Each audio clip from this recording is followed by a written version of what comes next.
jacuzzi and 4 Alapicho and Epicurean events. In this video, I'm going to make chili rellenos with chicken and cheese. I've got some chilies here. You can use poblano.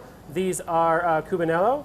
I've got pepper jack cheese, one of my favorite cheeses, some onions, some ground chicken, chili powder, cumin, jalapeno, garlic, and some tomato. The first thing we're going to need to do with the peppers is we're going to have to clean out the cores and get the seeds out. We're going to toss it in olive oil and salt and roast them in an oven until they're nice, blistery, and soft. So here are the peppers for the chili rellenos. They've been in the oven about 15-20 minutes.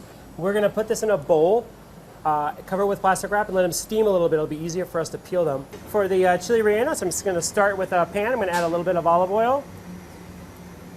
You want to brown off your chicken first. We're going to pull it out, and then we're going to add all the other ingredients and saute them, and then add the chicken back in again.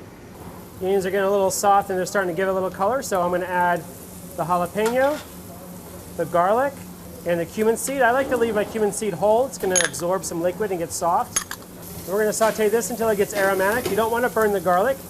Now we're going to add the chili powder, and we're going to let that coat the onions.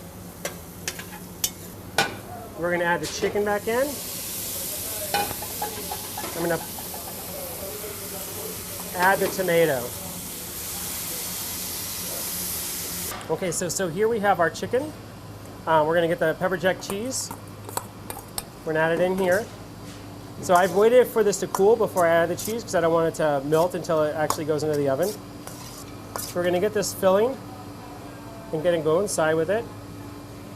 And here we have the chili rellenos with chicken chili.